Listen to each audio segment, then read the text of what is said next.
Welcome to our jointly sponsored film screening and panel discussion. Project Censored is honored to partner with the Real News Network for tonight's presentation. I'm Mickey Huff, the director of Project Censored. Special thanks to Kayla Rivara, John Duda, Dwayne Gladden, Charles Lenchner, and our host, Jessel Noor, at the Real News Network, as well as everyone else at the Real News Network, which is a fantastic independent journalistic outlet that we're honored to partner with this evening.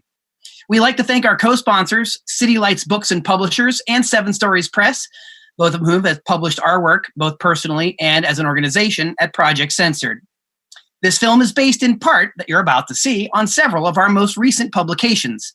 You can learn more about our work and our publications at projectcensored.org. Also, special thanks are in order to T.M. Scruggs and Dennis Murphy, as well as our executive producers for the film, Janet and Richard Oscar, our producers, Christopher Oscar and Doug Hecker of Hole in the Media Productions, who made our previous award-winning documentary, Project Censored the Movie, Ending the Reign of Junk Food News. Student filmed and produced, edited and narrated by Abby Martin of the Empire Files. This evening's film, United States of Distraction, Fighting the Fake News Invasion, chronicles critical media literacy and faculty experts, students, and media makers that provide contextual analysis for understanding the current rise of the so-called fake news phenomenon. In addition to deconstructing fake news, the film reminds us that this is not a new development, but rather a form of propaganda. The interviews provided in the film offer alternative solutions for mitigating the pernicious influence of false content on America's democratic institutions. Ones that involve critical media literacy education, like the kind of curriculum Project Censored has shared with scores of colleges across the U.S. since 1976. We're looking forward to the panel conversation and Q&A once the film is over. It's about 64 minutes long, where I'll be joined by Abby Martin, Eleanor Goldfield, and Nolan Higdon, all responsible for making the film and starring in it. I hope you enjoy the United States of Distraction, Fighting the Fake News Invasion, and I look forward to our conversation when the film is over. Thanks for watching.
The 21st century brought a digital media revolution that promised more information at our fingertips than ever before.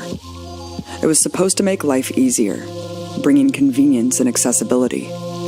Yet it simultaneously brought new dangers to consumers, like the ubiquitous consumption of fake news, like this.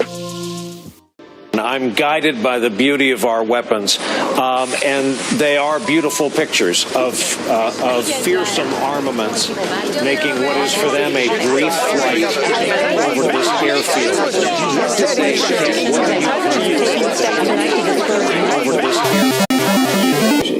A lot of my consumption habits is coming from TV, clickbait news stories, usually about entertainment. Every now and again I go on Yahoo, but I tend to stay away from it if I'm trying to have a good day. Some people will just start clicking on websites and links and not really think about where they're going, and then they'll end up somewhere they shouldn't be. And then a lot of people can sort of become radicalized by some of that stuff. It's really easy to get lost. You start going down a rabbit hole, and all of a sudden you think, what do I do with my day? We're so consumed with media, so consumed with our phones that it's like we hardly ever take the time to really look at what's going on outside.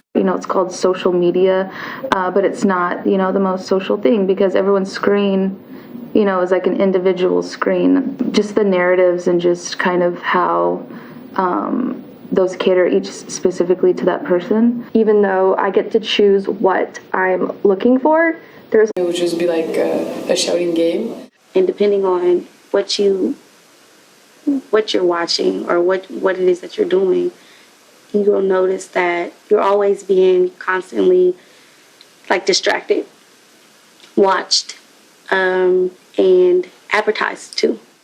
People my age are using social media as their primary outlet for news consumption, which can be dangerous, of course, because they're not verified sources largely. Being used to this social media age where we want the instant gratification of likes and shares and everything like that, it makes it hard to be critical of that and think critically about what we're absorbing and choose how we want to be affected by the media that we consume. Because at this stage, I feel that a lot of people are affected and have an emotional response to news and whatever media they're consuming. They look at likes, it's like an addiction. It's the next thing. It's like gives them that high that they're looking for. It may not be from like alcohol or any type of drug, but it still releases some sense endorphins in your mind to kind of just stimulate you and just make you feel good about yourself. I suffer from that myself, full irony, right? I'm a media educator, and yet there I am on Facebook way too many hours of the day. Twitter is a bit more focused tool for me, but Facebook is a time sink. And I think that's true for a lot of Americans, well, a lot of people around the world, really. And unfortunately, there are lots of dangers attached to that because, I grew up at a time when we had 3 channels. Well, 4 if you counted PBS. So you couldn't really watch TV all day long. You couldn't consume this kind of media all the time. There's this other habit of ours feeling that if we're not in the know constantly, we're left behind. And I think that also feeds this really bad habit that we've come to experience, along with our phones. It's constant. The messaging is constant, yet the messaging, along with the programming, is so horrific that it's not allowing ourselves to stop and really ask the bigger questions in life. I think when it feels like we're paying attention to everything, a negative consequence of that could be that we are qualitatively paying attention to nothing. We think we're good at that, but in fact our brains don't multitask. They monotask. Our brains are really generous and try and monotask as quickly as possible, but I think we're also hurting our brains a little bit with all this multitasking. The average person spends somewhere between 11 and 16 hours a day consuming media, which is quite amazing considering the fact the average person sleeps 8 hours a day. So most of the time people are awake, they're consuming media.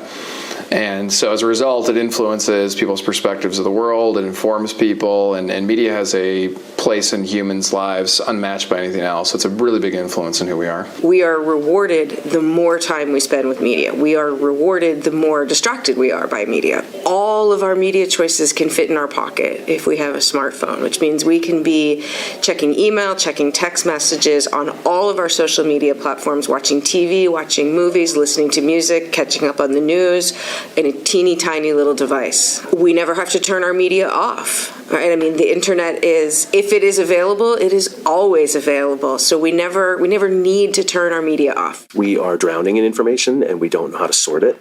And having more of it isn't really necessarily helping us. Greater access is interesting, but if you just accept everything and filter nothing, what is that doing to our thinking and our interaction with other humans when it comes to human interaction? We're not allowing ourselves to think.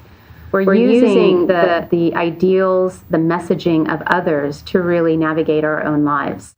And with that, we don't have that quiet time to ask harder questions. I think that is also taking us and taking many, especially our more vulnerable people, and I'm calling out the teens, to a much more depressive state. Because although on the surface level, it looks like you're connected to what's going on, the emptiness that you're experiencing in your own life is tremendous. And I think there are so many kids who are experiencing that, adults as well. It's a really antisocial set of images that we're receiving. And it makes us miserably unhappy. It is not conducive to happiness. because at the risk of sounding banal, say that happiness comes from within. It comes from a certain sense of adjustment to one's surroundings and an ability to forge meaningful relationships with other people. It's based on an ability to care about other people, to do things for others, right? Whereas the messages that we absorb, whether they're advertising messages or often entertainments, heroic entertainments on TV or on the big screen, it's all about you. Media in this country has come to dominate literally cognitive thought in a vast majority of Americans.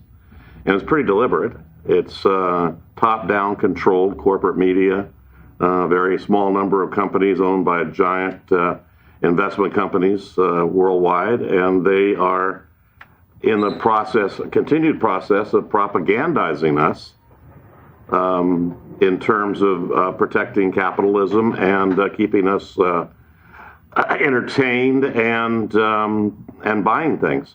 Much of what we get is really just commercial advertising in disguise or half disguised, right? So it's meant to sell us not only on particular products that we don't really need and don't benefit from, but also on consumption as a way of life.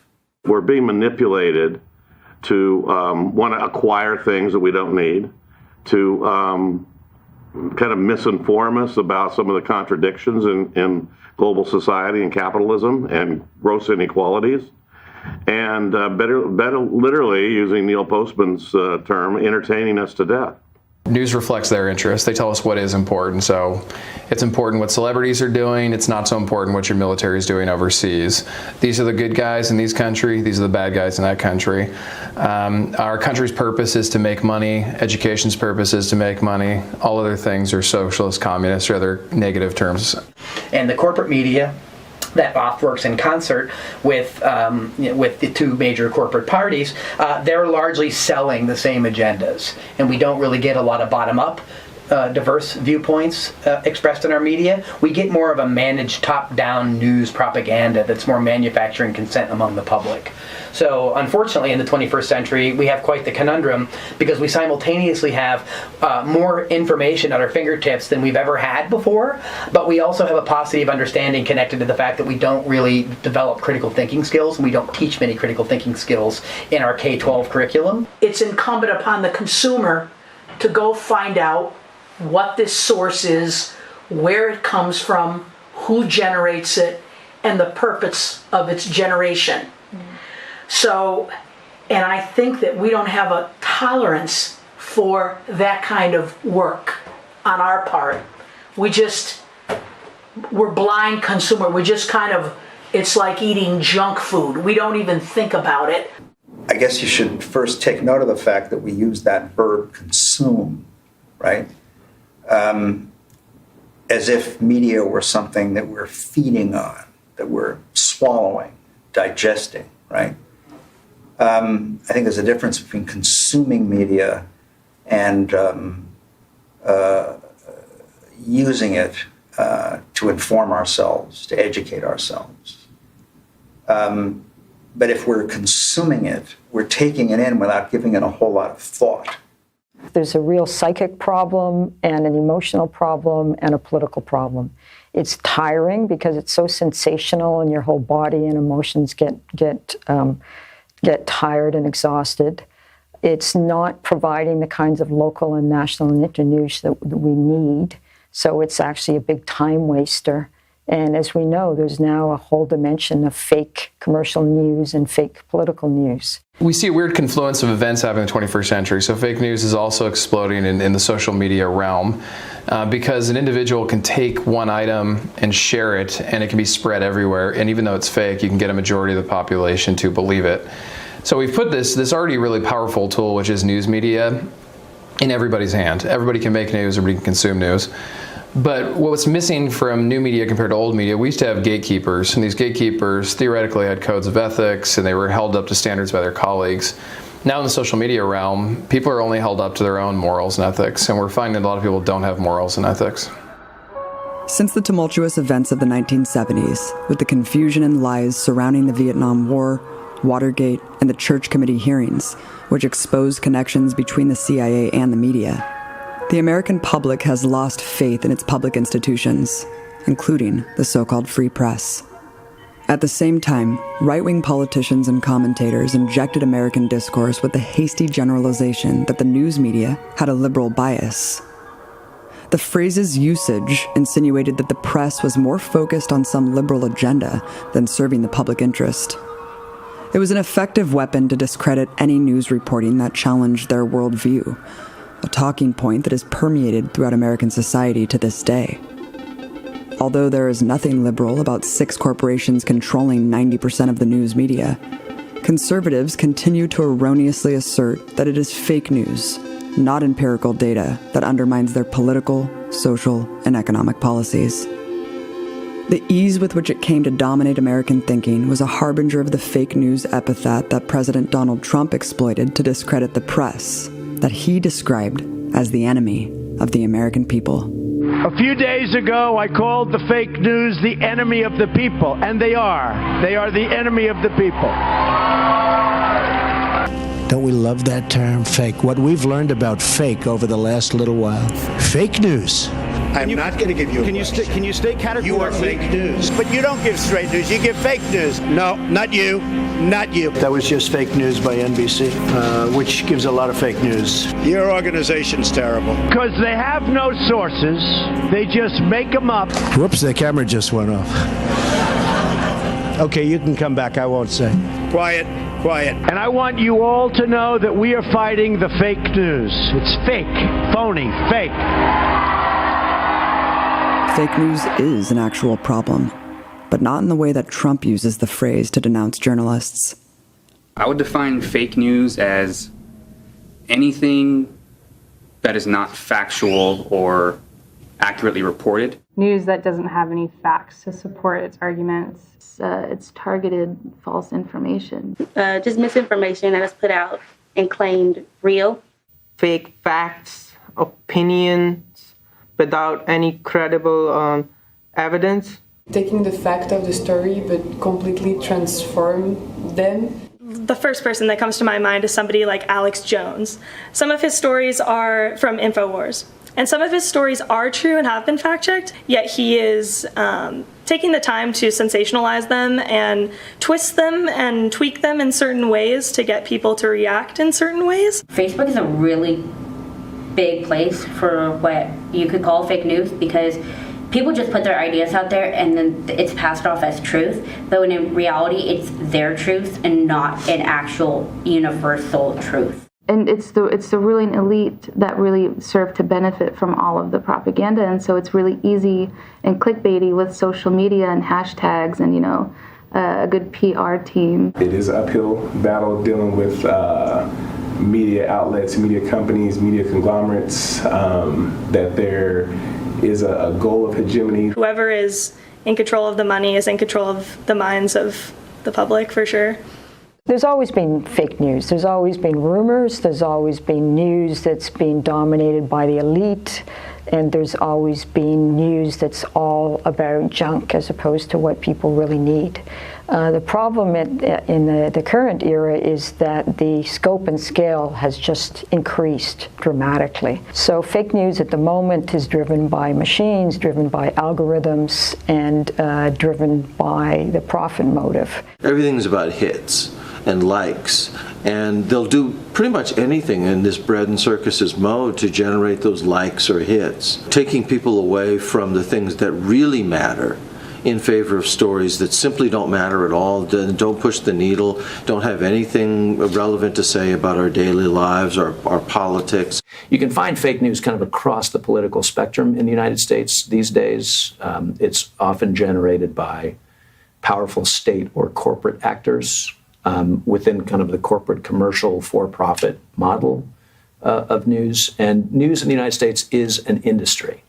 It is a manufactured phenomenon. Well, fake news has become kind of a buzzword that was first used to further demonize Donald Trump, and then was used by Donald Trump to demonize those who were demonizing him.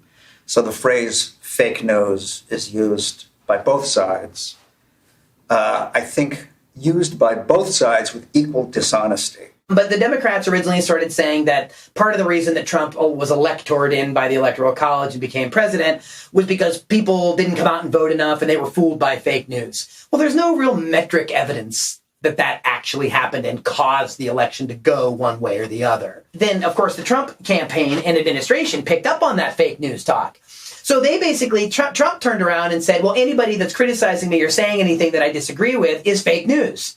Right? And he started doing that with CNN and Jim Acosta and just saying, like, well, you're fake news. CNN, fake. Were to do a Google search or even a search in academia maybe about 10 years ago, everything that's labeled as fake news would be shows like The Daily Show and The Colbert Report and SNL. That was fake news. And it meant that there's these news outlets that are doing satire. So they appear to be news, but they're actually mocking mainstream culture. There's a lot of attempts at cultural jamming and things like that. The word's been co-opted now by Donald Trump. Donald Trump has used fake news to be anything that he disagrees with. Anything challenges him he doesn't like, that is fake news. Thanks to a president who tells us consistently that the press are the enemy of the people, a lot of our focus now would be on what I would tend to think of as fake news originating, the way the term is used by Trump as a weaponized term, is focused on what we would think of as the corporate news media, right? There's a weird way in which that critique has some veracity, has some reality to it, right? That for a long time, Project Censored has been making the argument that we should be wary of the corporate news media, that what they're providing us may not be literally fake news in the sense that that term is used now, but it certainly fits broad definitions of what propaganda is. Fake news is propaganda, and it's generated by big public relation firms. The three largest are Omnicom, WPP, and Interpublic Group, and they in turn have hundreds of small public relations propaganda firms all over the world that work with them. And they represent products, they represent corporations, they represent governments, they represent the Pentagon, and they are producing news stories and public relations pieces that corporate media literally runs as if they were news.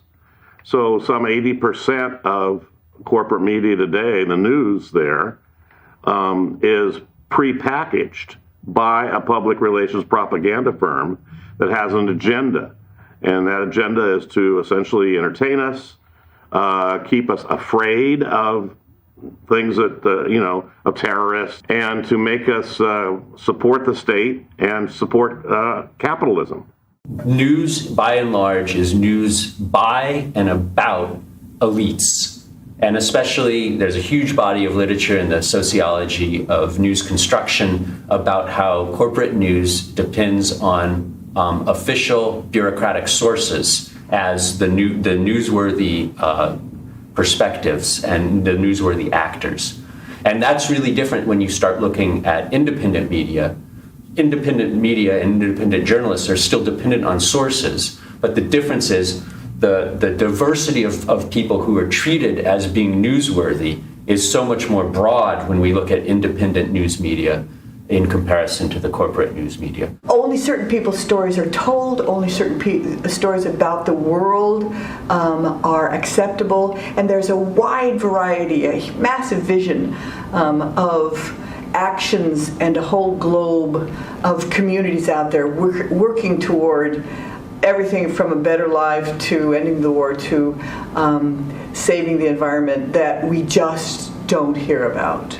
The fluff, the infotainment that's peddled by corporate outlets such as CNN, MSNBC, Washington Post, New York Times, that is fake news. What they want you to believe it's fake news is, of course, the exact opposite. The alternative media outlets that go to the front lines of domestic and foreign fights, whether that be environmental fights, racial justice fights. They want to brand that fake news because, of course, when you go to the front lines of these conflicts, you will see the reality of the empire laid bare. Fake news is meant to tag certain kinds of stories or opinions as dangerously false, toxic, and increasingly linked to Russia, okay? So that, we're actually living through a moment that's a kind of throwback to the 60s when J. Edgar Hoover and Richard Nixon and others, the CIA, were all convinced that the tumult of that decade, the anti-war movement, the civil rights movement, the feminist movement, and so on, the assumption was all this stuff is obviously being fed by the communists. It's coming from the Kremlin.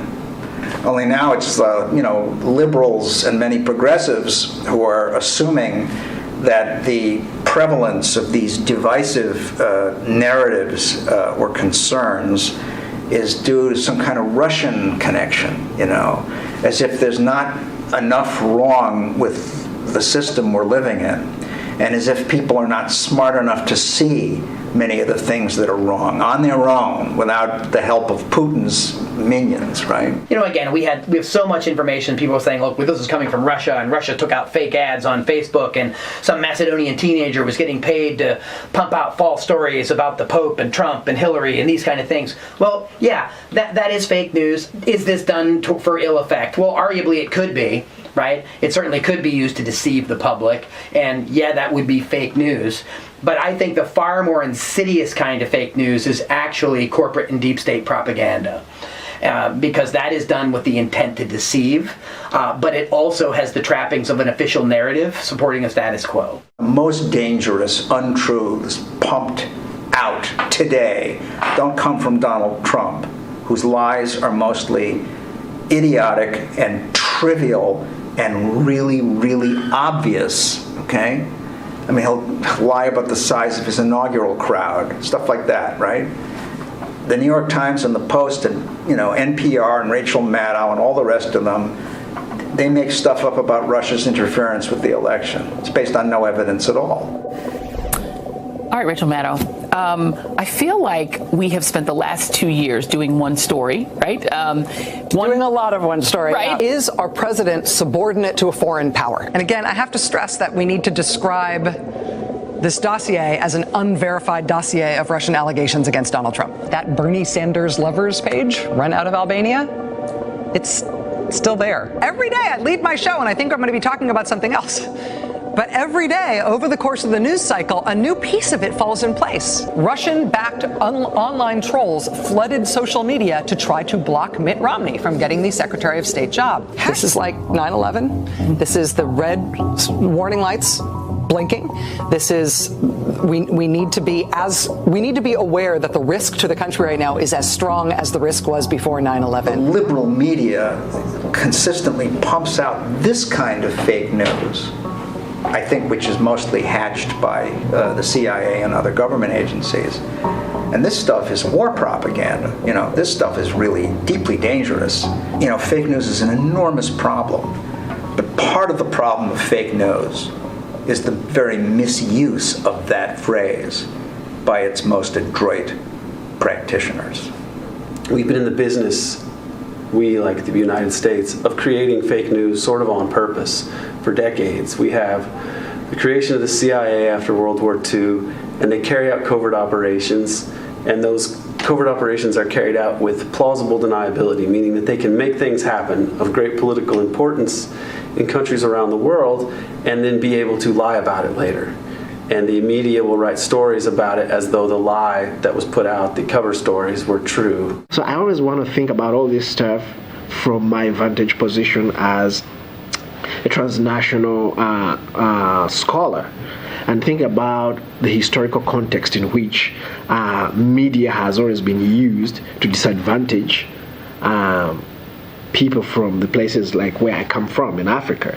And so I sometimes stretch it all the way back to like concepts like Orientalism as like the intellectual habitus through which this idea of putting out false information about other people, kind of takes root.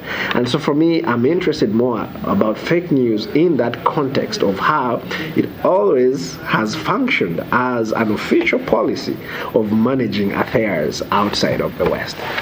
Interestingly, if you go back in the history of fake news, if you want to go back to the 1600s even, where they talk about, the theocratic states were talking about propagating the faith, and that's where we get derive the term propaganda. Going up into the 17th, 18th century, we still have, fake news took on different form in terms of hoax stories, right? Literally fake stories designed to either fool people or as entertainment. Then, of course, you have famous cases in the 19th century in the United States, like the Great Moon Hoax, people on the moon and things. That's, hoax stories. Do we still have hoax stories in the 20th century? Yes, we do. They range from the satirical to the humorous to the extraordinarily deceptive. Like after World War II, you had the media empire of Henry Luce, who ran like Time and Life magazine. And he was a guy who advocated specifically for the U.S. to create an American century where we would dominate the globe as to the extent possible. That capitalism and capitalist powers in the United States, corporate power, would dominate and sort of establish order throughout the rest of the world. And so he would put out information and a worldview that was in accordance with that. And a lot of important things happen, and the American public gets completely misinformed about them. For example, Indonesia in 1965 was described in the New York Times as a gleam of light, and that involved the massacre of 500,000 people to 2 million people who were Indonesian PKI members. They were communists, but they were involved in the democratic political system there, or the emerging democratic political system. And a lot of just ethnic Chinese were just killed just because they were perceived as being close to the PKI. And there was a CIA officer named Ralph McGahey who became one of the famous dissidents of the CIA and reported on a lot of their inner workings. And he used the word fake news in his memoir, saying, talking about Indonesia and what really happened there. And he said, today's fake news is tomorrow's fake history. So a lot of the people that are talking about fake news today are connected to institutions that have been creating some of the same fake news that led to the fake history that we have, which is a sort of distorted, idealized version of the U.S. role in the world since the end of World War II especially. It's very difficult to get a peaceful population to go along with basically what we're talking about in war is murder of heads of states, but now certainly murder and destruction of entire cultures and peoples, such as the war in Yemen. I think that getting the civilian populations to go along with war for the entire 20th century, from the First World War to the Second World War to the First Gulf War, where Saddam Hussein was charged with ripping babies out of their incubators. While I was there, I saw the Iraqi soldiers come into the hospital with guns. They took the babies out of the incubators, and left the children to die on the cold floor. Which was pure propaganda. It never happened. And you need these kinds of shocking, anti-humanitarian kind of narratives to whip up a civilian population, to demonize an enemy.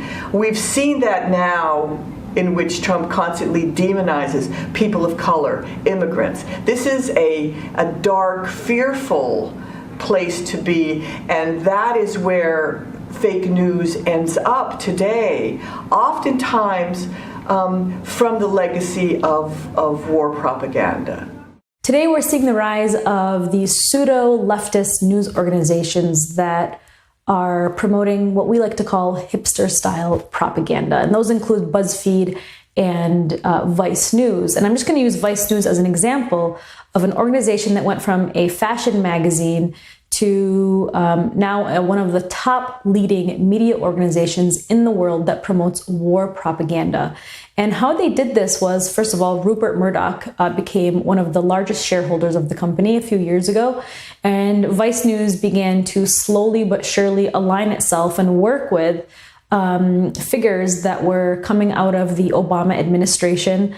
And so we saw Vice News take a huge shift into promoting kind of a neoliberal war agenda. And if you look at some of their coverage, a lot of it echoes what the State Department pushes out in their press releases to promote war policies that justify war in countries like Libya, in countries like Syria, and countries like Venezuela. And a big reason for this is because Vice News has also been found to be receiving a lot of its information about these issues directly from the State Department and directly from the U.S. government through the Broadcast Board of Governors, which is a legal arm of the U.S. government to promote propaganda.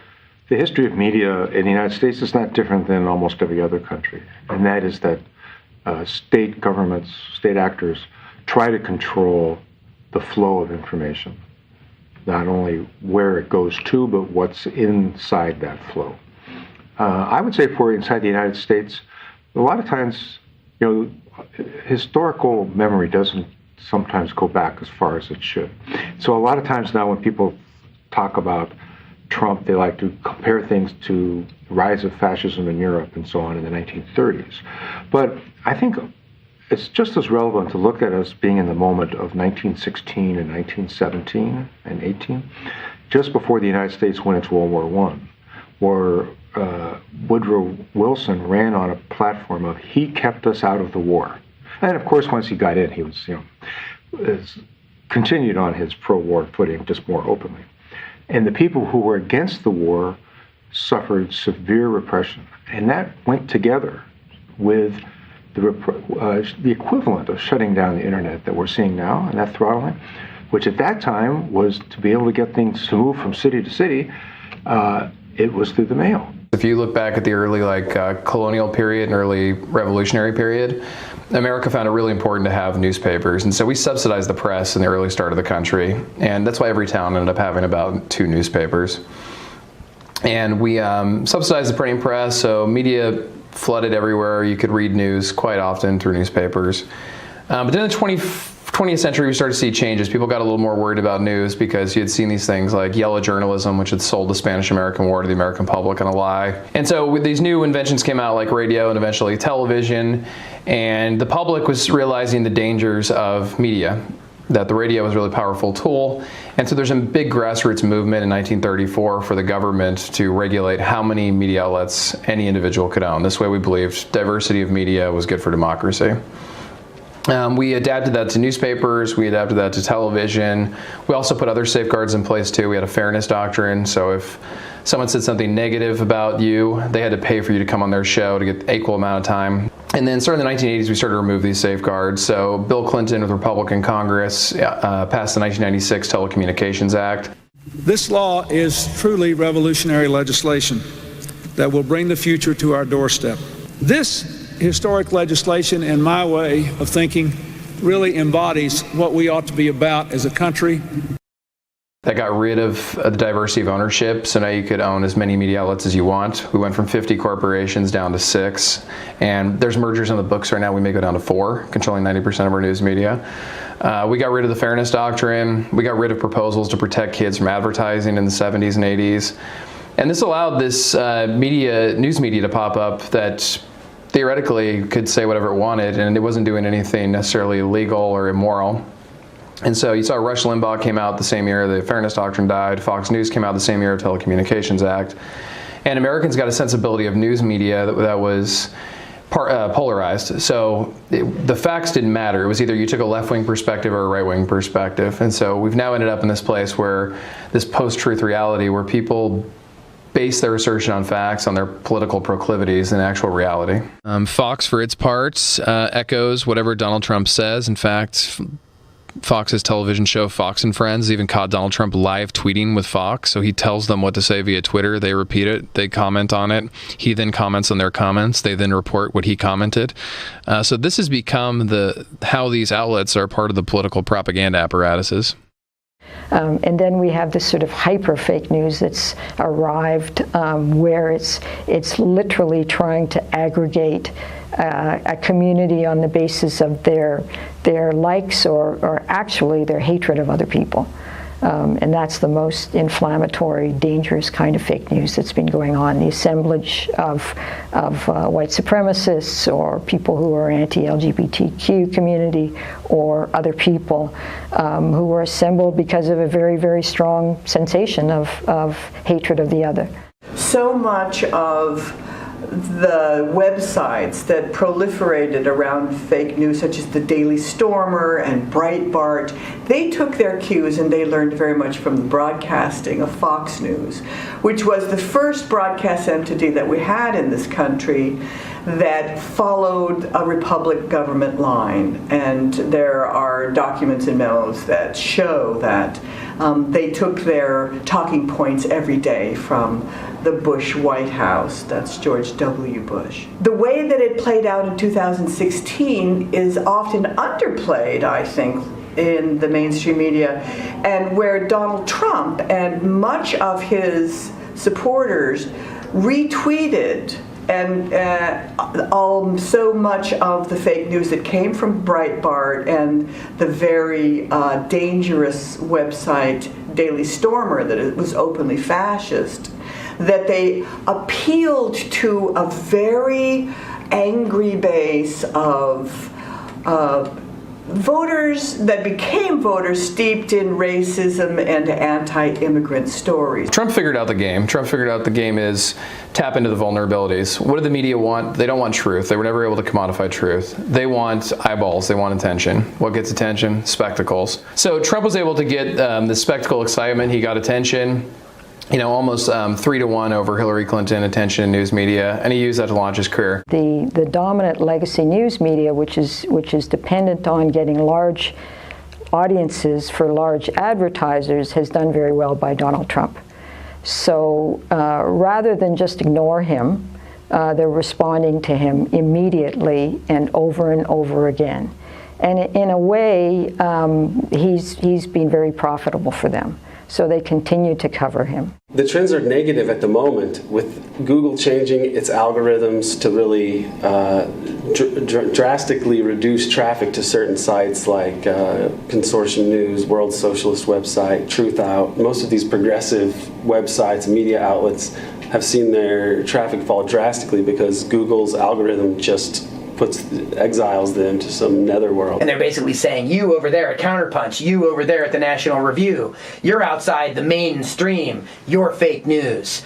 And so Google is algorithmically suppressing searches, so you can't even find those sources anymore unless you know about them already. Facebook is doing it. They're labeling stories fake. Even if they are factually accurate, they just come from sources that are outside, that realm of legitimate controversy that's owned by the two major corporate parties and the corporate media. The problem is not just Trump. The problem is that across the board, there is an intensifying crackdown on inconvenient speech of all kinds. There is an intensifying crackdown on anti-Zionist speech, right? Which is, cast as anti-Semitism and so classified as a kind of hate speech, and this enables the authorities to police our speech in that way, right? Critics of American foreign policy, those who try to tell the truth about what's going on in places like Syria or Venezuela or Nicaragua or Russia, find themselves, again, blacked out, shadow banned on Facebook. Not only were our articles that we were posting on the social media giant not getting the millions of reach that we were getting prior to the 2016 election, but now any article that we posted that criticized apartheid in Israel, U.S. aid to dictators around the world, or monarchies like Saudi Arabia, or if we criticized the war machine, or we exposed the humanitarian crisis in Yemen, or any of those kinds of stories that really brought attention to Americans, what was really going on behind all of the distraction news, those articles were getting flagged by Facebook as inappropriate content. And because it was working hand in hand with Saudi-funded and NATO-funded think tanks like the Atlantic Council, what Facebook did is basically give these foreign governments, give the military-industrial complex, and give the actual war machine, the very powers that be, absolute control over what information Americans see, hear, and read. In the last National Defense Authorization Act, there was $160 million of taxpayer money allocated to create what was called a global engagement center, which was to create counter propaganda against fake news. But what's fake news? RT? Yes, according to the U.S. government, that's fake news. Except now they have to register as foreign agents. Are we doing that to the BBC? No. Right? So it's propaganda. And so fake news is propaganda. But the whole idea of fake news now being in the news is a way to help them control the narratives and decide which things will be heard as legitimate and which will be completely pushed to the side. The Washington Post, in fact, a national security editor wrote a piece right after the 2016 election about all the conundrum of fake news and said what we need to do is have an organization that's going to tell us what's propaganda and what's not. And it's like, wow, this is going to be fun. So Craig Timberg wrote this article lionizing a private, shadowy, non-transparent organization called Prop or Not. And Prop or Not is an organization, didn't list who was in it, didn't list what the funding was, didn't list what their criteria or methodology were for determining something is propaganda or not. And they had come up with this list of media organizations that included Mid-Press News and other media organizations like Truthdig, and I believe Truthout was on there as well. But then they also clumped us up with a lot of conspiracy sites and right-wing sites that were promoting a lot of hate. Prop or Not is like, we know that there's 200 organizations involved, that they range from being useful idiots for Russia to being stooges for Putin and being Russian agents themselves. But on the list were groups like Counterpunch and Naked Capitalism and Dave Lindorf, an independent journalist out of Philadelphia. This can't be happening. So they're lumping in legitimate independent journalism that challenges the status quo and is, in fact, by the way, challenging the whole Russiagate narrative. So and the Washington Post reported this as fact. Simultaneously, in fact, the Washington Post was calling, when Margaret Sullivan was still there as the media editor, she was actually calling then for a retirement of the term of fake news. And yes, we all say, yes, please, we don't want to hear that term anymore. Here we are in a fake news documentary, right? Let's retire the term. Well, how about retire the practice? Right? Then we won't have to worry about the term. If we retire the practice of propaganda and fake news, then we don't have to worry about talking about it. But the Washington Post, right at the same time that we have Timberg and Prop or Not and Margaret Sullivan saying, I think it's time to retire the term, the Washington Post is running a story about how Russia allegedly hacked the power grid in the state of Vermont. Never happened. When the news system is based on advertising, is based on delivering audiences to advertising, and 80% of that advertising is controlled by two large multinational companies, Google and Facebook, you have a problem. And then the next problem is that they don't see themselves as news producers. They see themselves as basically advertising-driven companies. So they are taking no responsibility for controlling the curation or the circulation of that information. I think we're at a moment where we really have to challenge what truth is about. We're at a moment where the legacy news model is failing, and we have to evaluate that. And I think it's a good process. It wasn't functioning. It was dominated by elite production of news, which didn't serve the majority of people. So that didn't work. The new one that's based on a new group of oligarchs in Silicon Valley making money off of being the distributors of news and fake news doesn't work either. Notice we could point fingers in lots of directions. We can blame Hillary, we can blame the DNC, we can blame Republicans, we can blame the corporate media, we can blame Craig Timberg, we can blame Prop or Not, we can blame legislators, we can blame blacklisters, we can blame censors, we can blame algorithms. A lot of blame. Guess who else we can blame? Ourselves. Because ultimately, we need to develop critical thinking skills and critical media literacy and political and civic literacy, the degree to which we can ask the right questions and we can understand the complexity of situations where we're in the driver's seat. Fake news, as Trump says it, actually opens up an opportunity for us because he's at least planted the idea in people's head there's something wrong with news media. If you can take that and sort of throw it back at people to say, let's reform news media rather than let's support Trump, it opens up a possible avenue. But as Nicholas Johnson reminds us, whatever your first priority is, media better be your second or no one will ever hear about it. And that is to say, if we don't reform media, it doesn't matter what else you care about. Racism, sexism, classism, violence, war, we're not going to hear about it. We're going to hear a top-down narrative from corporate America about those issues. So you've got to get a media reform system so we can work on the barrage of issues that people care about in the United States. There have been a series of solutions offered to solve the problem of fake news: censorship, blacklisting, laws and regulations. But all the solutions offered failed to address the root of the problem, one that perpetuates the pernicious influence of fake news. That citizens can't seem to tell fake news from real journalism. Critical media literacy, on the other hand, provides skills essential if the public is to deconstruct propaganda and discern alternative facts from real ones in our supposedly post-truth world.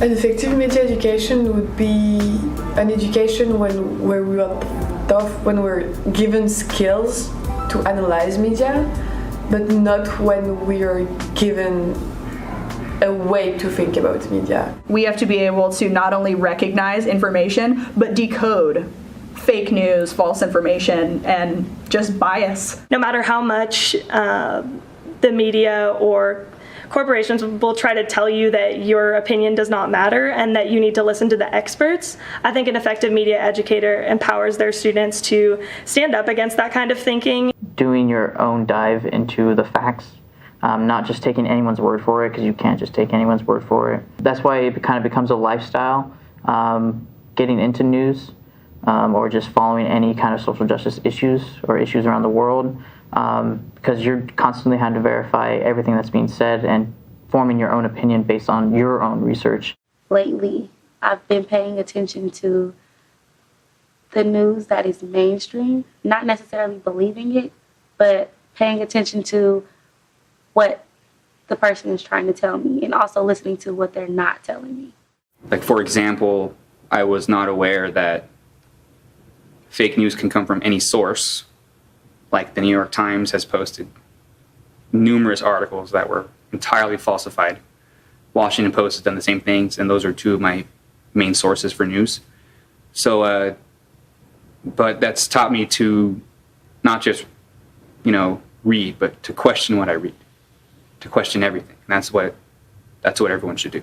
We're in a time where we know that the media are biased, and that we should be the one responsible to make sure that we are aware of it. I think being able to be a part of a team that helps open other people's eyes, get a clearer perspective of things, and get people's voices out there. I think that's highly important to me. I mean, I come from obviously a community that's not always had a voice. And as I'm reading and consuming media, I try to look for the voices that are not there and understand that there's an agenda behind every single piece of media that I consume.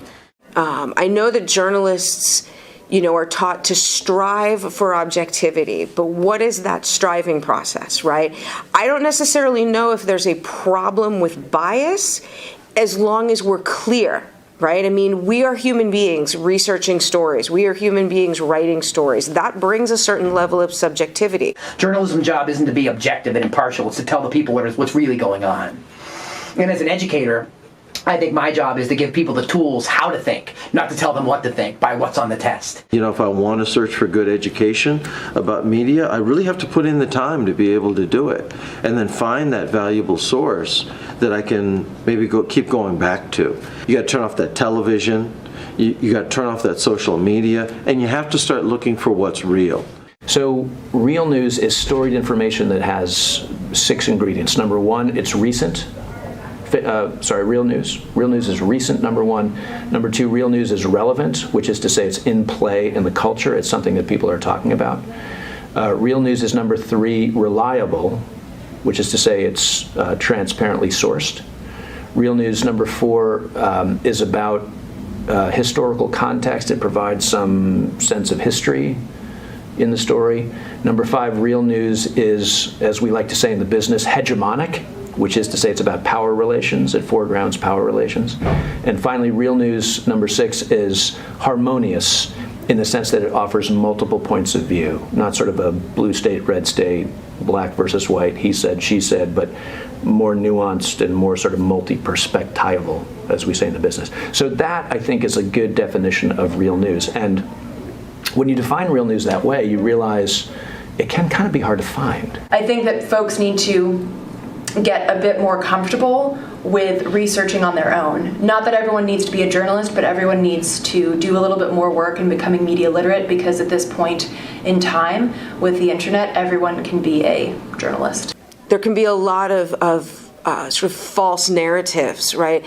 And so independent news, I think, gets kind of pushed into that corner because they're less familiar, right? I mean, even if you don't like the New York Times, it's familiar, right? Even if you don't like the mainstream, ABC, NBC, CBS, Fox, we know who they are, right? With independent news, I think we have less knowledge of who they are. So it is on us as audiences to learn more about them. We have to talk about the contexts in which fake news is produced and circulated, right? So we have to talk about what are the social contexts that and the technological media that make the circulation of fake news possible. And we have to educate ourselves about how fake news is constituted and how it spreads.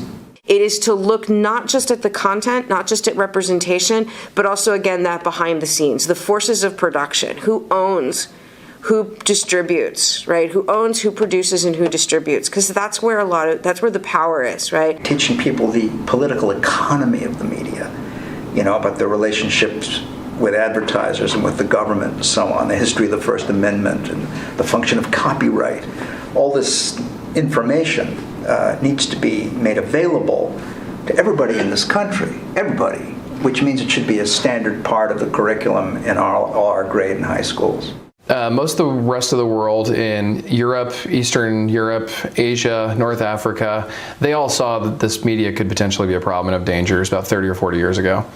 At that time, they all tried to change their schooling policies to make sure that students went into this media-saturated society with some semblance of ways of protecting themselves, right? So some way to know how to sift through media and protect yourself. The U.S. is unique. We did not. We dropped this massive cultural bomb upon a generation without the skills to sift through it. And so we now end up in a society where the majority of people, they don't know the difference between who funds media, how that impacts the media. They don't understand that their data is being collected. They don't understand they're being spied on. They don't understand they're being surveilled. They don't understand their search history is being collected and then exchanged for advertising companies and other things. So you would think the solution would be to train people with a critical media literacy so they're more aware of how to use these tools properly and in a way that is very responsible, in the sense that they're not going to get manipulated to the point where they're radicalized or something like that. However, the techno-utopian view is not that. The techno-utopian view is we just need more technology. Similarly, YouTube wanted to add Wikipedia pages to its content. However, this is severely problematic in its own right. Wikipedia is created through crowdsourcing, and people vote on content by either changing or not changing content. So if everybody is poisoned with falsehoods, how can we expect them to democratically decide what is true and what is not true? So this techno-utopian view, though, has largely taken over because America has a worshiping of these figures like Mark Zuckerberg, who claims that he's delivering democracy to the world, although there's no evidence the guy's ever taken a course on democracy. One of the most hopeful things, if I can use that phrase, is that people all over the world now are taking media into their own hands and making images and pictures and representing themselves. So I think for the future, what we need to figure out is how to circulate that information more. I think for me, the best way to learn about how to make change is how people from the bottom up are making change. I would be sort of proud to say that I think Project Censored is part of that effort. For 40-some years since the foundation of the project in 1976, Project Censored has been engaging students and college and university professors in an ongoing effort to identify news stories that are important but underreported. So there are important news stories that are reported in the independent press. They're high-quality news stories, but they're not getting the attention they deserve in the corporate media. People don't trust corporate media, and I think that's good, but I think people are also wary of trusting any sort of media, and that's, of course, really dangerous.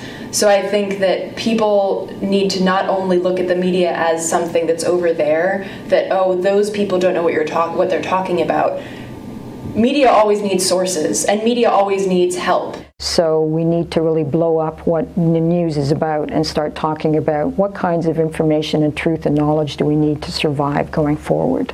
And how can we not only learn about that and deconstruct it, take it apart, and figure out where we can get the best information, but how can we learn to make it ourselves? Trying to get the students to be creative and talk about creating their own stories, their own images that are an alternative vision for the future. Right now, in terms of the environment, the vision of the future is pretty bleak. It doesn't have to play out that way.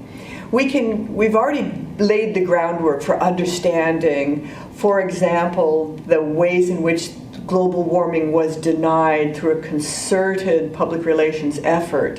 Once we know that, we have to move on to creating our own narratives. So I'm really inspired by just like the tenacity and the willingness for change and the willingness to have these uncomfortable conversations with the younger generation. And so I'm inspired by that.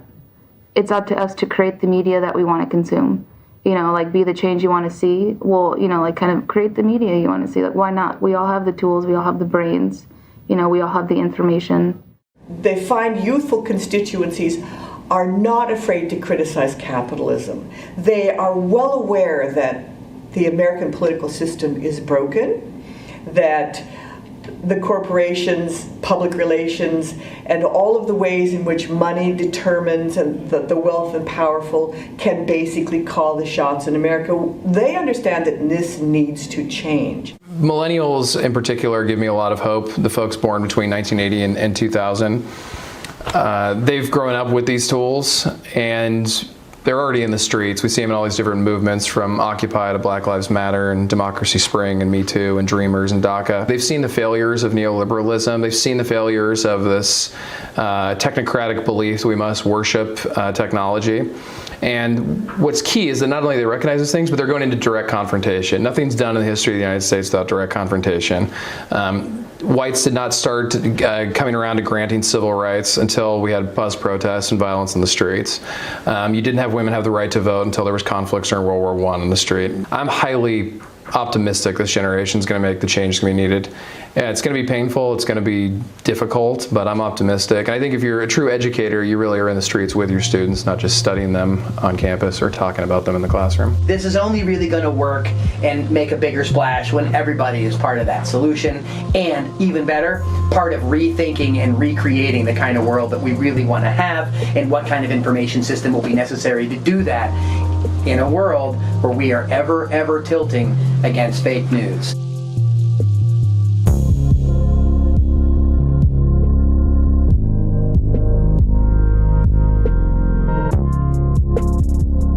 My name is Chase Palmieri. I'm the co-host of the Project Censored radio show and podcast with Mickey Huff, but I'm also the CEO and co-founder of a news review site called Credder.com.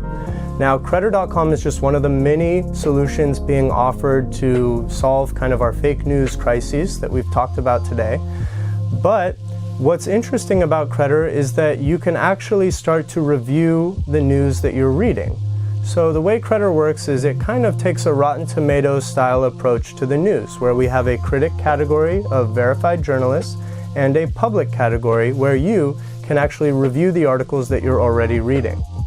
Now, these reviews will aggregate up into scores for the article's authors and outlets. And what this really is it's the first ever example of creating reputation that informs the readers, reputation scores for those authors and outlets. And again, this is how we can hold media accountable as news consumers. Many industries with consumers are going to have a way for the consumers to hold those producers accountable, and Credder is offering one of the many solutions in that space. If you really want to be active on the go as a news consumer, you can now use Credder.com, CREDDER.com, as one of the ways to review news content and hold media accountable and start to actually feel empowered as a news consumer in the digital age.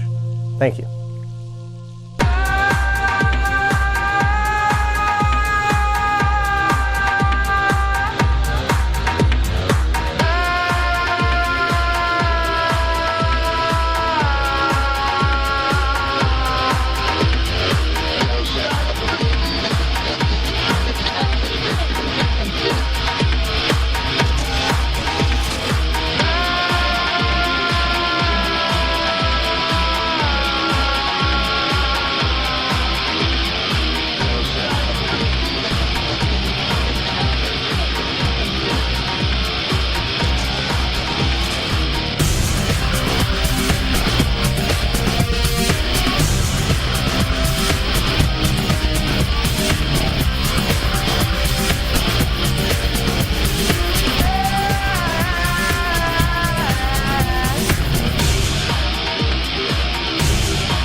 talking to in the chat on YouTube are all joining us, and Dr. Nolan Higdon is going to join us in just a minute.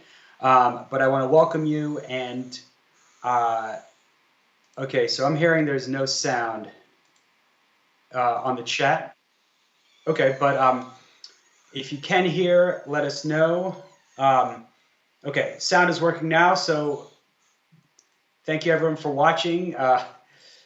I'm going to do that again. The United States of Distraction, Fighting the Fake News Invasion. We're joined by our panelists, Abby Martin, Eleanor Goldfield, and Mickey Huff, who are all involved in making this film.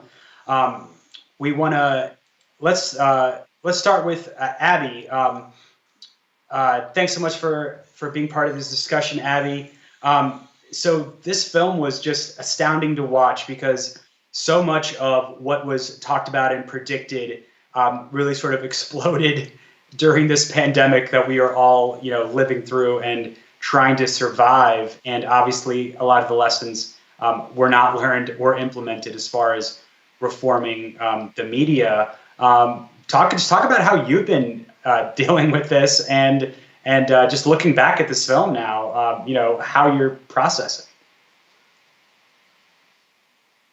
I mean, look, the whole Trump era has kind of set us into a tailspin where we're fighting these mass hallucinations, right? It's either the fake news hysteria, where everything that doesn't worship our dear leader, Donald Trump, is deemed fake news, or criticizes the corporate media that tends to sensationalize a lot of the things that Trump's doing.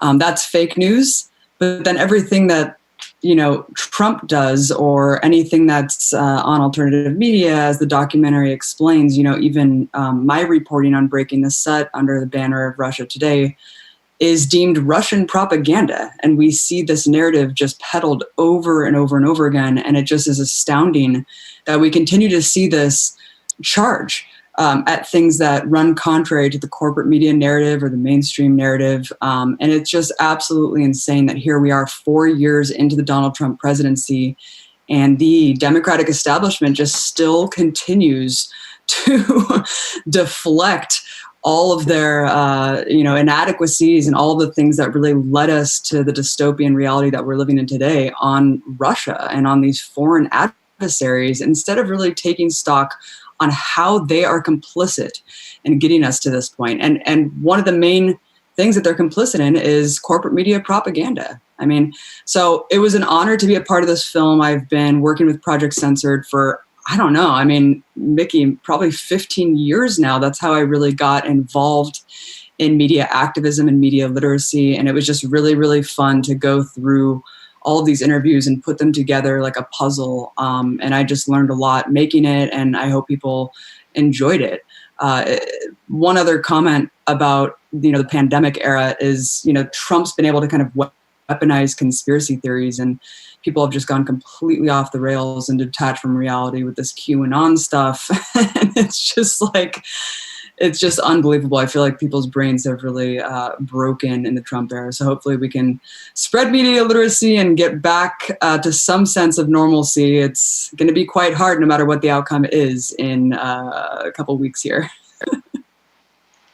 And Mickey, I wanted to get your thoughts on that same question. Well, thanks for having us here. It's been an honor to work with you all at Real News Network, and it was great to work with Nolan, a great long-time colleague of mine, and a lot of his students helped shoot this film. And Eleanor Goldfield has done great work for years. It was great to have her in the film when she was out at our conference. We do annual conferences here. And of course, Abby, I think it's back to maybe 06, 07. And back in the early radio, Project Censored radio days, we had you hanging out with us, and then you went on to do amazing things. And so this film is about critical media literacy education. It's about education as the vehicle or antidote for change. We don't need censorship. We don't need algorithms. We don't need bots. We don't need, quote, fact checkers like Snopes for the Atlantic Council. We need real critical independent thinkers. And this film was shot in that sort of vein and with that in mind. And, Nolan and I and Andy Roth and many of the rest of us, we teach these things every semester in classes. And, much like we do with our annual books at Project Censored, The United States of Distraction that Nolan and I did, his new book, The Anatomy of Fake News, with a fake news detection kit and a history of propaganda. We're dedicated to educating the public, not telling them what to think, but trying to help people learn how to think critically.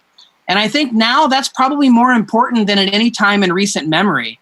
We've got 6 corporations controlling 90% of the media in the United States. We have a relentless barrage of faux partisan propaganda funded by the same kind of corporate backers. As Jim Hightower once quipped, if the gods had wanted us to vote, they'd have given us candidates. And we're really in a situation right now that, as dire as it is, and as hard as it is to cut through the din, this is a golden opportunity not only for critical media education organizations, but also independent grassroots media, public sponsored media, not corporate, private, or commercial media, but public media in the public interest. And all the work we do with Project Censored and all the work that we put forward in this film really kind of goes toward that. And so we hope that we're able to continue to replicate it. We hope that it's shown in classrooms across the country. And we hope other people pick up cameras and pick up microphones and be the media. We're the solution that we're looking for. And so we really want to encourage people to, maybe see the film that we did and, go do your own work. And I wanted to open it up to the other panelists as well.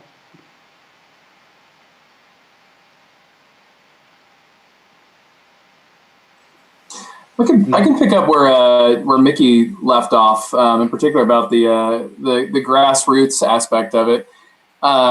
There's a clear hunger for information. People want new perspectives. They want new media. For years, we heard that from news people that they could not have like longer segments or more in-depth reporting because the public wouldn't be interested. But I think like podcasting spaces and online like video services demonstrate that people are hungry and interested for something more in-depth than like this trivial hyper-partisan BS that the corporate press peddles. So as much as there's reason to be pessimistic about the media and political system, I think there's also a lot of reason to be optimistic when you look at this new media landscape. And we want to get you in too. I'm assuming you mean me. Sorry, Eleanor. Eleanor. I think as I said before, media literacy is really possibly the most important issue because it is the window through which we view all other issues, and so how we understand media literacy is vital. And I think that right now, particularly when you have a country that is so divided and divisive, it's vital that people engage in media literacy, and it's vital that journalists, like the ones that we have in this film and like the ones that are on this panel, are really highlighting the importance of telling the story and telling the manifold stories as well.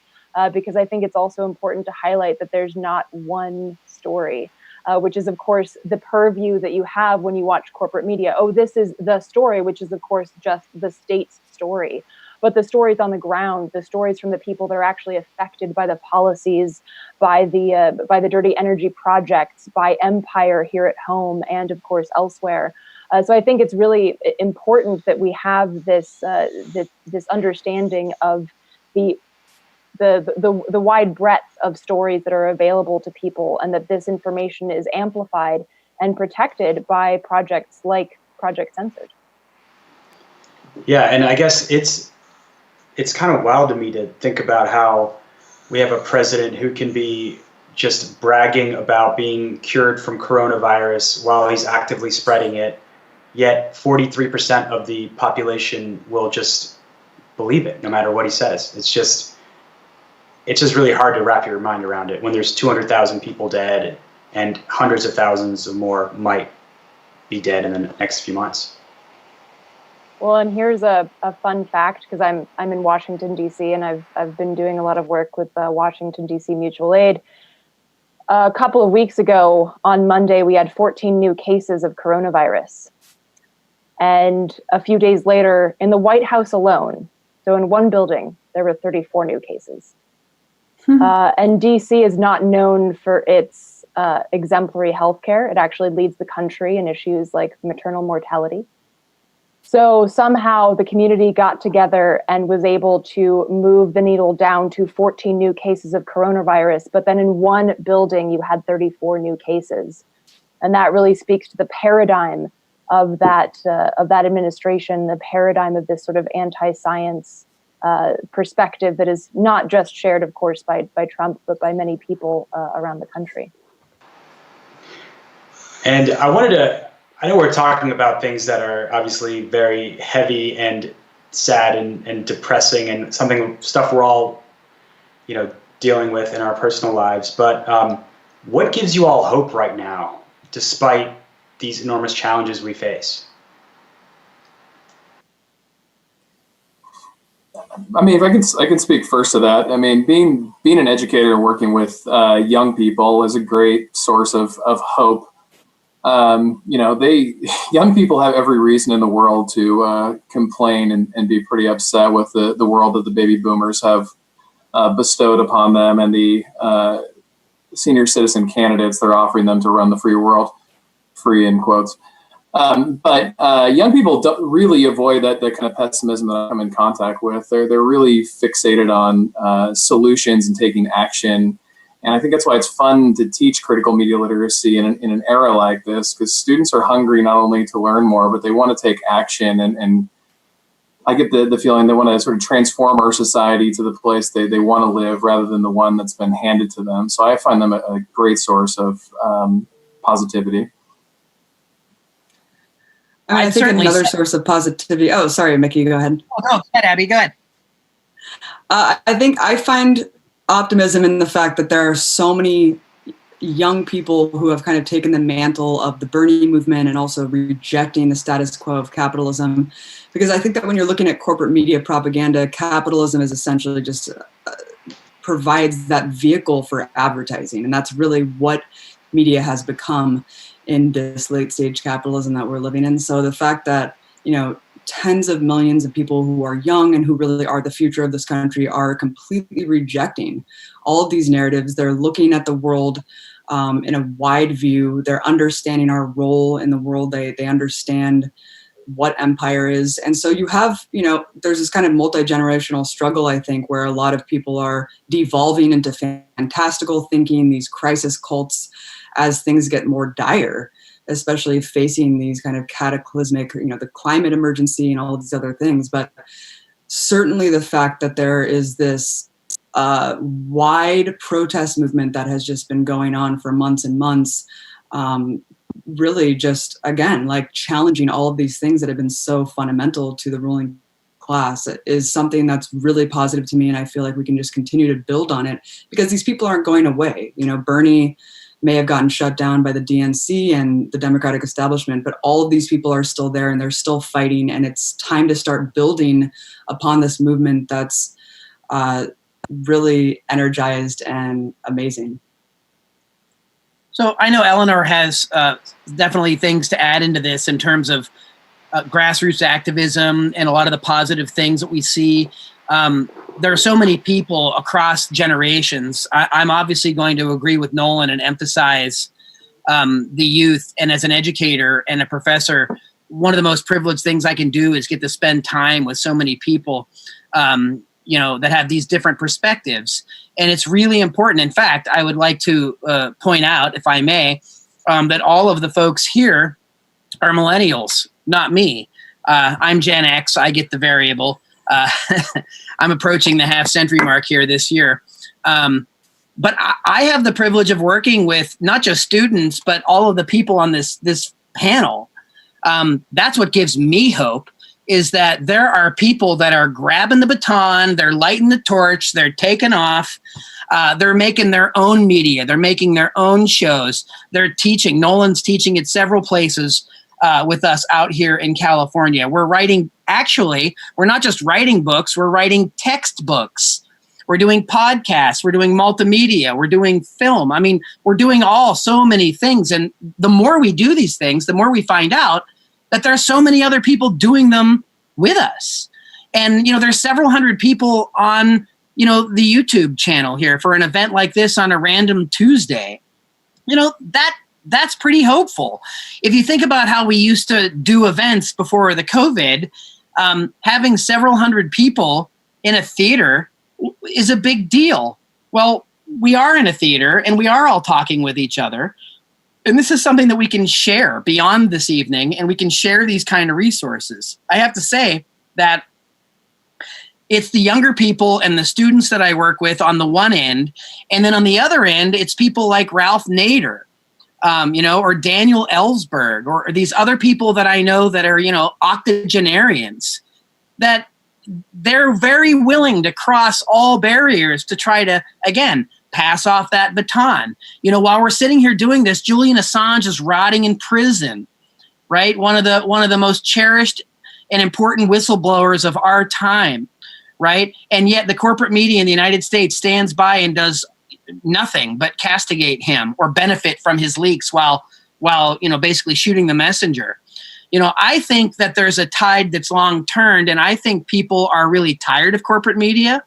I think people want to really know what's going on around them. And I think people really support real news, not just the Real News Network, which is, we're very honored to partner with, but real news in any capacity, like the stuff that we do on the Project Censored show, the Along the Lines podcast, Act Out, Common Censored, The Empire Files, Manar Mahawesh, Mint Press News, Alan McLeod. There's so many people doing so much good work that it's hard for me not to be hopeful, actually. You've got to turn off corporate media and the negative noise machine in order to really see the things that are happening right in front of you.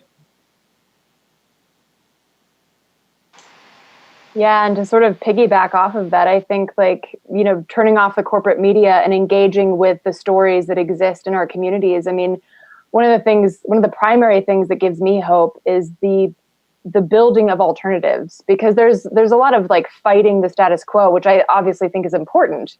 We have to be anti-capitalist and anti-fascist and anti-racist, but what are we for? What is the alternative that we're building in the midst of this failing and flailing empire? And I think that what really gives me hope is seeing people build that in the here and now and share their stories and sort of take over the narrative and say, that history. We just came off of Indigenous Peoples Day. That history that you're taught in school, that's not history. That's a singular white supremacist perspective. Here's actually our stories, which makes up the history that we're all a part of. And in order to understand where we are and where we're going, we have to understand these stories of the past. And these people telling those stories are vital for our future. And the building of those alternatives in the here and now is not only a way to combat capitalism in a very real way, but also to go beyond the lines that are drawn for us.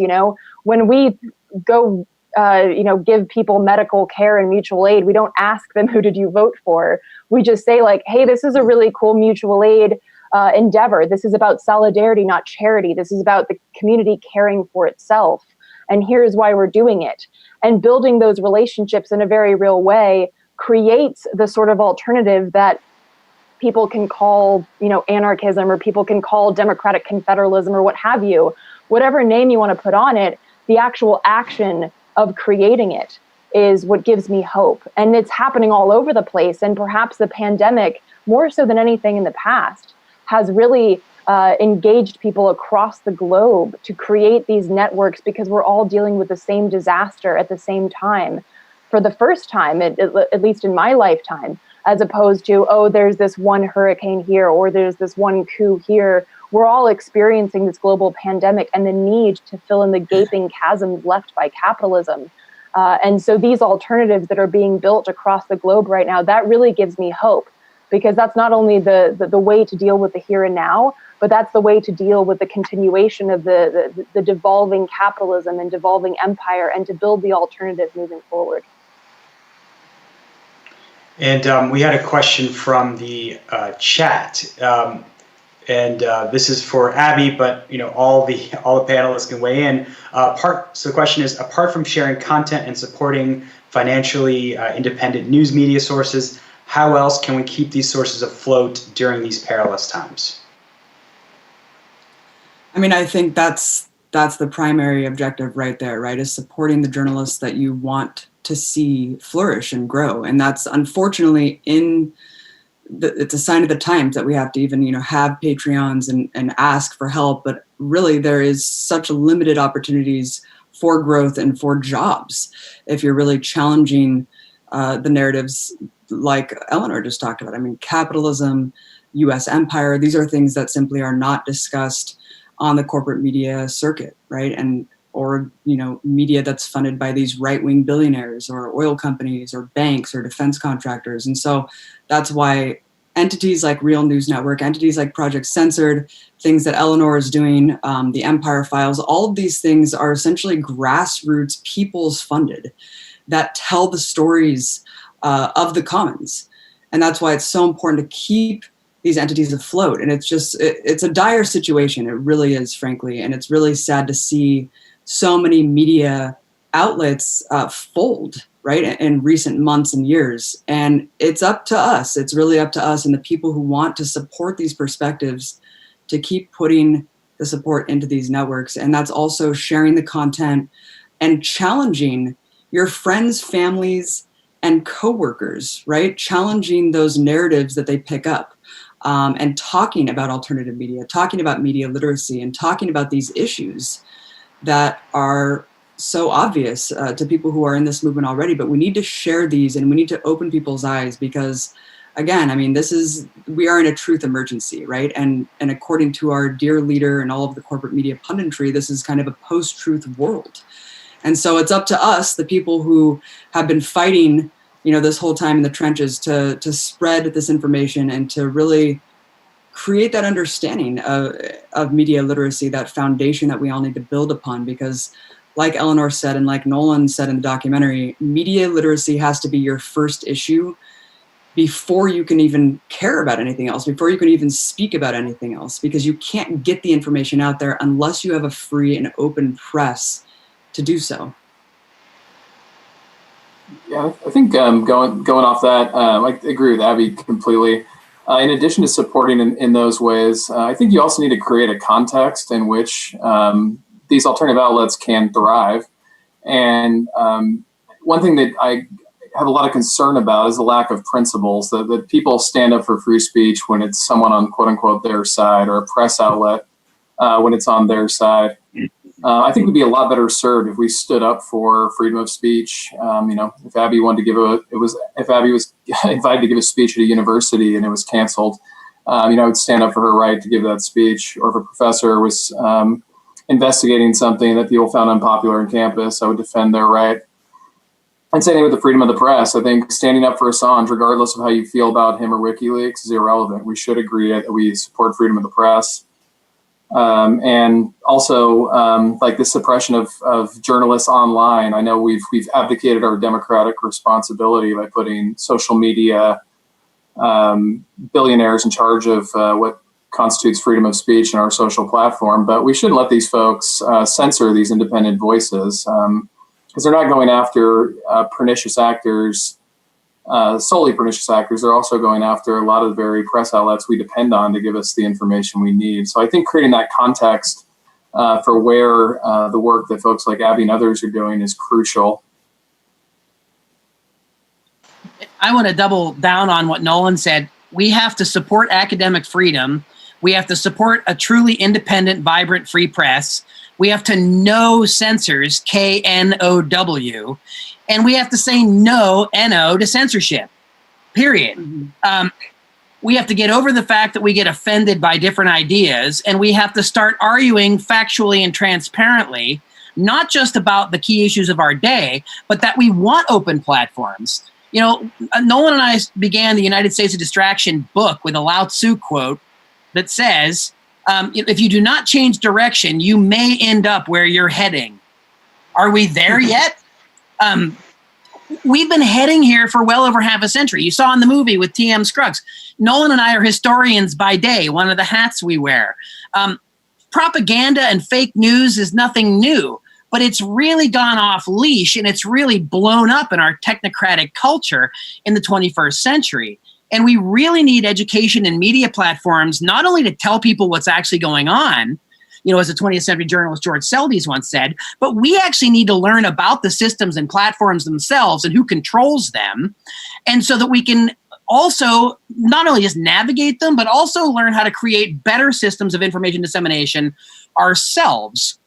And I think that the way that we do that moving forward is by, again, basing it on these core principles of academic freedom, of a truly free press, opposing censorship, and that we also begin demanding that I'm going to repeat this, that we have a truly public-based media and educational system.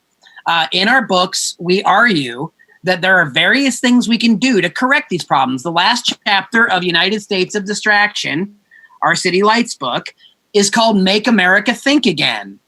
And we go through a whole list of things that anybody can do to become more informed in terms of how they digest news and even maybe become part of news production themselves. In Nolan's book on the anatomy of fake news that has just come out this summer, he has a whole list of 10 things to do to try to check information veracity. So it's about broadening your news frame, diversifying the news that you hear, but it's also getting back to the basics. And we're writing a book now on critical thinking for Routledge called Let's Agree to Disagree. We've forgotten how to talk to each other. Maybe we never knew how. But we end up in these extraordinarily divisive climates where people aren't even speaking the same languages. And there's no way forward from that kind of Tower of Babel nonsense. We really need to rely on, we're not in a post-truth world, right? First of all, we need to remember that we live in an empirical universe. There are such things as facts. There are such things as transparently sourced information, and we need to demand them. And if corporate media isn't providing those, we need to turn off the corporate media, and we need to turn on to these other alternatives while, I would argue, simultaneously supporting critical media literacy educational efforts. On YouTube, I posted numerous comments about places to go, whether it's gcml.org, the Global Critical Media Literacy Project, Censored.org. We give away our curriculum for free, and we've been working with colleges and universities across the United States since 1976. If you're out there and you're interested in how to bring this work to the classroom or bring it to whatever other platform you're working on, please be in touch with us. We're very interested in working together and building the networks we have based on critical media literacy and a truly free press. So there's been a bunch of questions about the election, which is a topic we haven't, directly talked about yet. But obviously, we're facing, there's two major parties at the ballot box across the country. One party knows that it's running out of time to seize and accumulate as much power as possible before the demographics of this country change forever, and they'll have to evolve as a party, or they'll be, totally irrelevant. Which is part of the reason why they're trying to get the Supreme Court seat locked in before the election, even if it means spreading coronavirus all over DC. And then we have another party that has shown its extreme hostility to progressive ideas and progressive values, throughout the campaign. So again, I wanted to open it up, and how do we navigate this? On one side we're facing Donald Trump, on the other side we're facing the Democratic Party, and how do we navigate it? How do we navigate what also things we just saw the vice presidential debate where a candidate said they believe in science, but also let's go fracking was like the other sentence out of their mouth. So I just wanted to go around again and get your thoughts.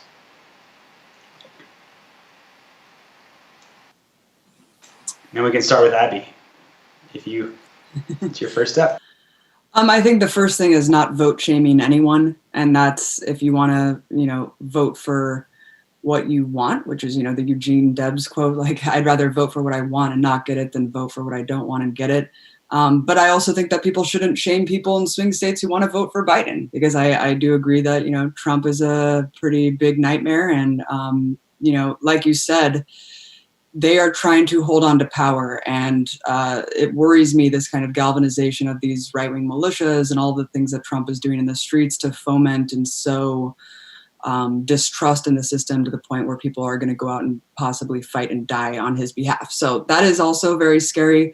But yeah, I mean, the Democratic establishment is a complete nightmare, and all they've done this entire time is reject progressivism, throw Bernie's base under the bus, and cater to moderates and Republicans. It's an absolute, it's a very, very disgusting two-party dictatorship that we're living under.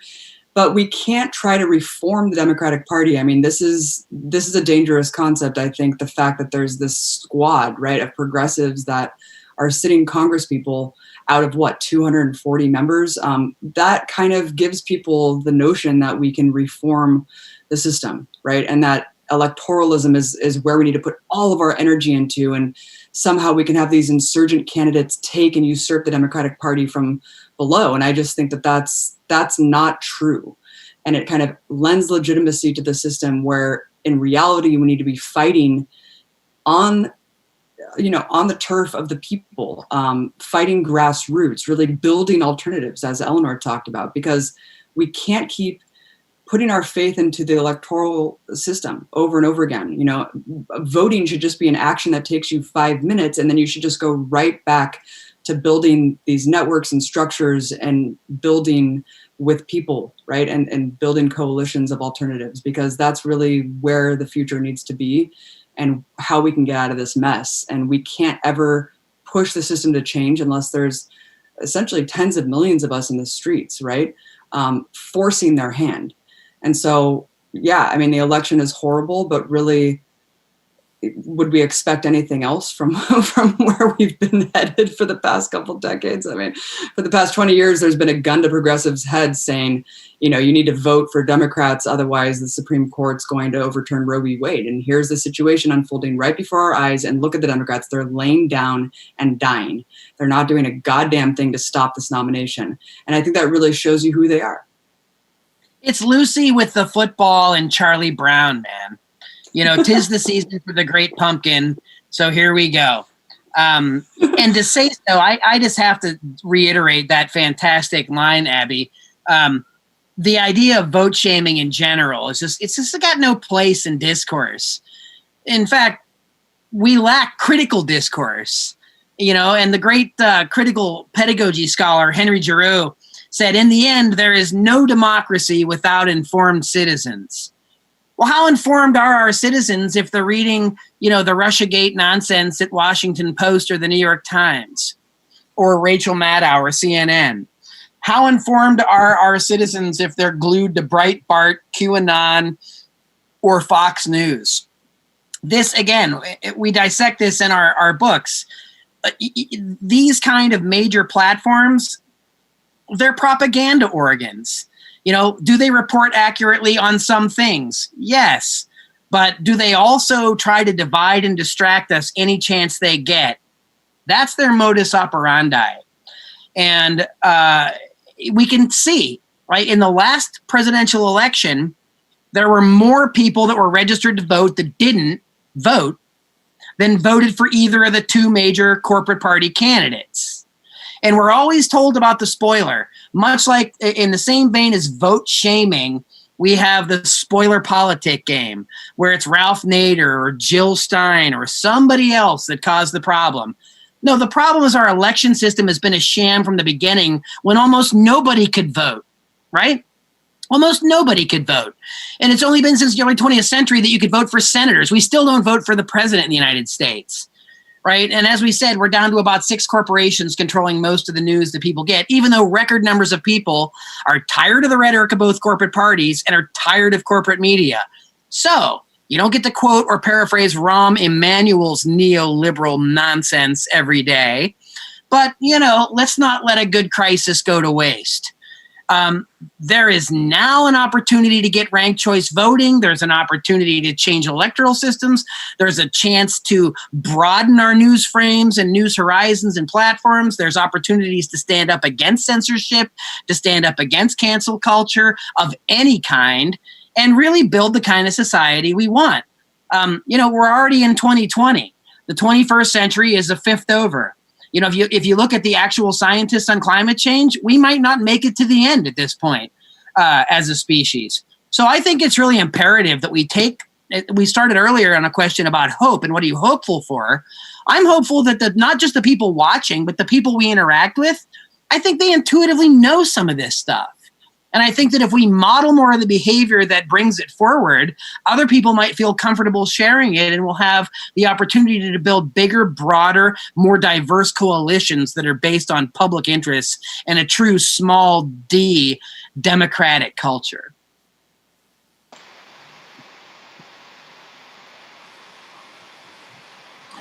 I'll jump in and echo. I'm going to also just say this, that do not vote shame. I know 2 people have said it, but I'm going to repeat it again. It's a horrible strategy. But in addition, I'll also say that one of the I think problems progressives have that they need to face in this election, or the case they need to make, is that Trump is not an aberration. He is the logical end of where we've been going. And so this idea that we remove him from office and then we all celebrate is just completely unfounded. There's a lot of problems with our press, our politics, our education system that still remain. They're the ones that cultivated the environment that created Trump's presidency. I mean, the DNC, its funding base exists to make sure that the DNC politicians keep progressives and progressive legislation off the floor. That's why Joe Biden told funders a couple weeks ago that nothing will fundamentally change if he's elected president. Or electorate, I should say.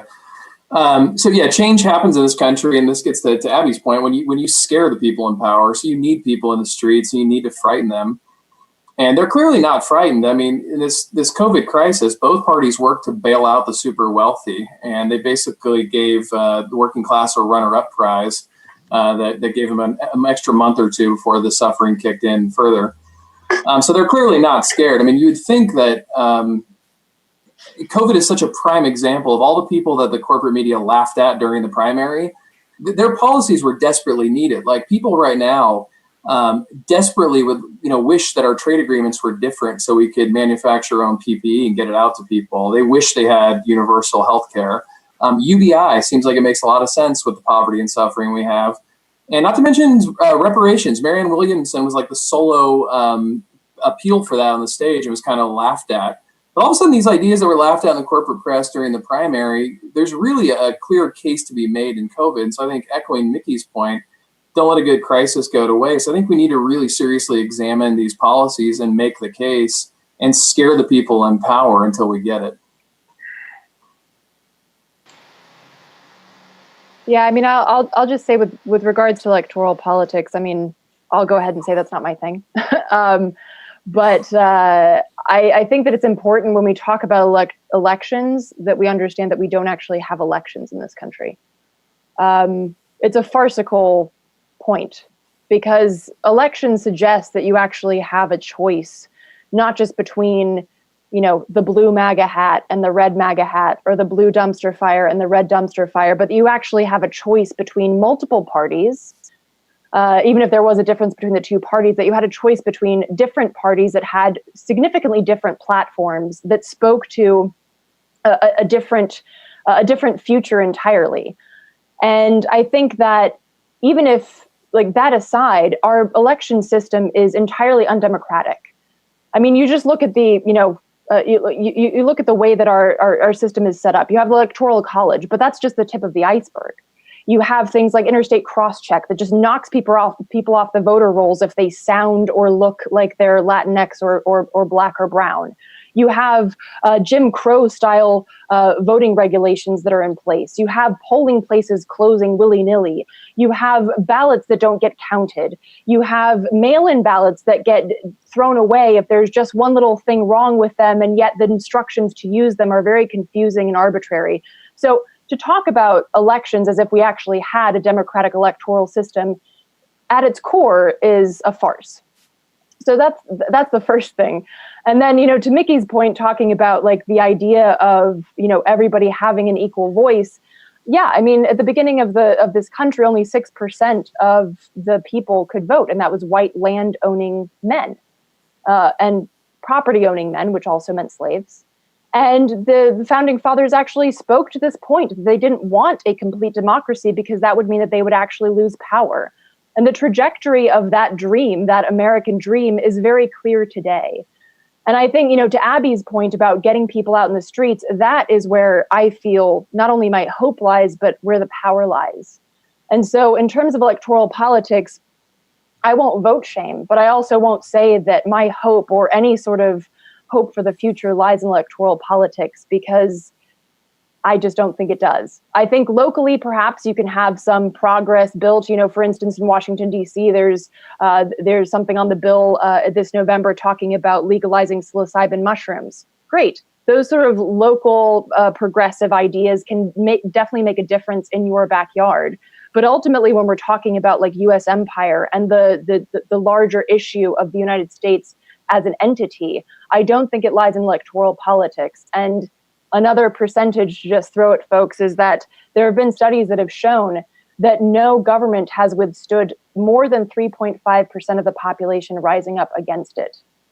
And this is not just in terms of like a violent, revolutionary type rising up. This just means like what Abby was talking about, like getting out in the streets. And 3.5% of the population is not that much when you're looking at 300 million or more people that live in the United States. So I think that is where we build our power, not in the ballot box. And again, to Abby's point, like if you're going to vote, please do. But look at it, the way I talk about it is like, it's like using your turn signal when you're driving. Like, yes, you should do that, but I'm not going to stop what I'm doing to applaud you for doing that. It's just something that you should do. And then outside of that, you should also be like, watching the road and making sure that you don't hit a pedestrian and all these other things that make you like a responsible and good driver. So I think that, these other issues outside of the electoral politics system are things that we really need to focus on. And I think we have time for one or two more questions, but we had a question from the audience about in the case that, as a lot of people, or as Trump has said himself, that he will not accept the results of the election on election day, when the day is over, when he may be ahead in votes, but he's still going to lose, if that's the case, which I think is an important call to action for everyone in this country, regardless of your political beliefs. What steps are you taking? What steps can people take to prepare for what seems like an almost inevitable situation?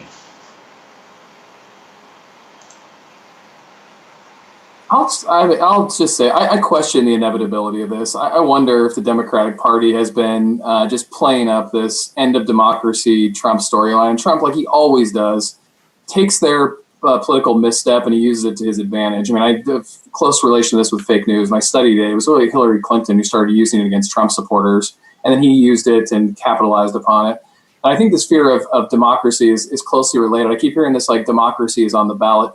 If one person is the end of democracy and they're already president, then there's no democracy on the ballot. Your game is already over. So I think this is kind of a canard. And if he does challenge the results, and to the opposite of what Eleanor was saying earlier, but if 3.5% of the population or more decide to agree with him and go against any ruling, we don't have a democracy anyways, and it's not really Trump's fault. Again, I think it speaks to, like, he definitely exacerbates it, but I think it speaks to a deeper problem with the society. So I don't think it's sort of clear cut as the Democrats are making it. And furthermore, they're also the party that have been throwing the Green Party off of various states' ballots this electoral season. So them caring about democracy seems pretty empty in my mind.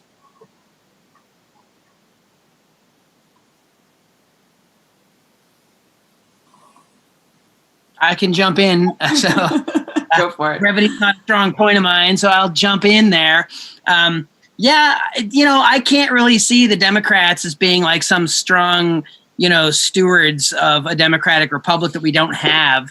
I mean, even the elitists at Princeton and Northwestern called us a plutocracy and an oligarchy 6 years ago. They finally figured it out over there. But you go back to 1787, the Constitutional Convention. The fabled story of Ben Franklin coming out and a woman asking him, "What's up?" And he says, we have a republic if you can keep it. Well, we never had one, and we certainly don't seem to be able to keep it very well. I mean, take a look at like completely undemocratic parts of our government, like the Supreme Court. That's going on right now. A vast majority of people in this country do not support the positions that the person that is now up for the seat held by Ruth Bader Ginsburg. None of that matters. A majority of Americans want Medicare for all. A majority of Americans think the Green New Deal is a good idea. A majority of Americans fill in the blank. As Sheldon Wallen said, and Chris Hedges helped popularize some of this, we live in an inverted totalitarian state, sort of a corporate society governed with illusions of a government facade that responds to the people every 2 or 4 years. I don't mean to say that in a negative or cynical way.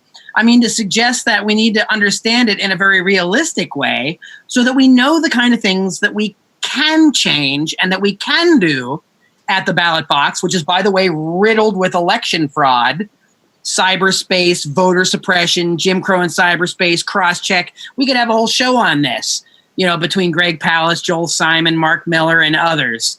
But to not just keep to be terribly negative about it, anything Trump tweets or says is fodder for a 24/7 corporate news cycle that has an even smaller attention span. That's why these people do not represent what's actually going on in our society, and it's really time we turn them off. And I don't mean to stop taking them seriously. I just mean that we need to start taking ourselves more seriously. And we need to be platforming each other. We need to be supporting our own independent networks and the people that are here on this panel. We need to support educators that are really down for this. Nolan talked about in the movie that educators, that want to help support their students aren't just talking at them in the classroom. They're actually with them in the streets. Well, the streets just means the public sphere. It means anything outside that we need to be doing. And I think that there's a lot of hope and there's a lot of possibility yet left. But we can't just cede it to the two major parties, and we can't cede it, to whatever the myopic frame that we're given is the only area within which we can contest this stuff. So as Eleanor said, if we only need 3%, that's several million people, that's 9-odd million people. We've had at least half of that, going on between Black Lives Matter, Occupy, Dreamers. If you look at those numbers globally, we're way over that. So, I think, again, we need to remember those things and, again, not be distracted by sort of the political theater and pseudo event that is the American electoral system.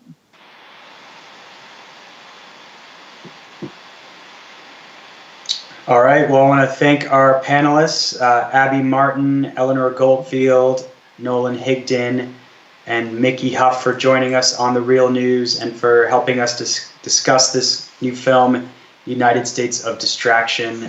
Thank you all for joining us. Thanks a lot. Thanks for having us. It was an honor to be here. Yeah, and this link will be live on our YouTube page, and we'll include information about how to find more information about the film and all the work that the panelists are doing. So thank you all for watching.